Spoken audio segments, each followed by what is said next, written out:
What's good, everybody out there on YouTube? This is your man Hastags dropping some hot Faraga on this mic, and I'm gonna keep it real. I'm not super into Metroidvanias. It's not because I dislike them or something. I ironically think games like Castlevania and Metroid are amazing game series, and any games like them usually tend to be good. I just think it's the time investment or something. These games always have you exploring a massive map, investing a lot of time, and I don't have a lot of that these days. But a few years back, just watching a lot of them via clips on Twitter, especially the indie ones, made me want to get invested in one. I bought and downloaded both Ori games, but for some reason I just couldn't sit down and play them. I even tried emulating, some other stuff, but I realized it wasn't worth the time, or at least at the time, so I waited. One day, perusing Twitter, one of the millions of indie games that pop up caught my eye.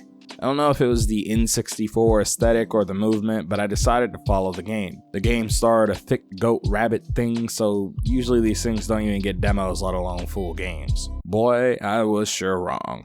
The game eventually came out last year, but I didn't buy it until recently. Things just clicked recently and I decided to pick it up. It was especially a good game to start after my reluctant replay of Sonic Adventure DX for an even larger video I have coming soon. So what makes this game video worthy? The first thing I think is the gameplay. It's very much a Metroidvania, but it's focused a lot more on the platforming than the combat. The game feels like the best of any 5th or 6th gen platformer, and I mean that with all the accolades.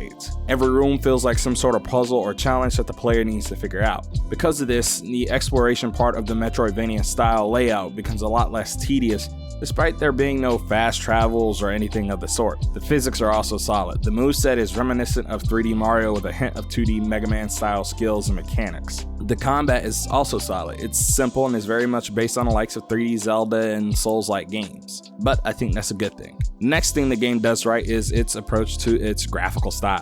The game very much takes its graphical stylings from the N64. Despite the game running at whatever you set the frame rate cap to, it does use decimated animation, I think that's the term, to make it look like it's running at 20 FPS like every N64 game.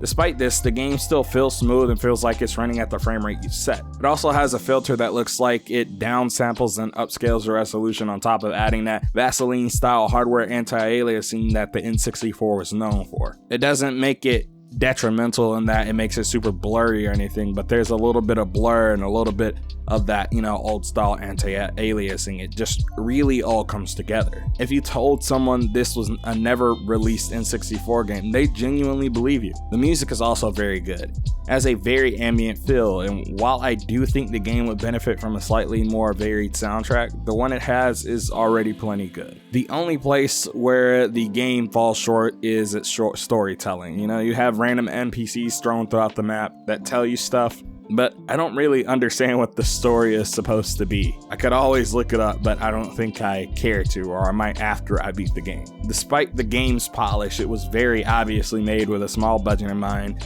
and if it cuts corners anywhere, I think this was the best corner for it to cut. Maybe a sequel could do a small retelling of the story or something, I don't know. By the way, I've already mentioned it, but I still haven't beaten the game yet. I know it's only like 5 hours and I'm like 3 or 4 hours into it, but I felt really compelled to make a video on the game.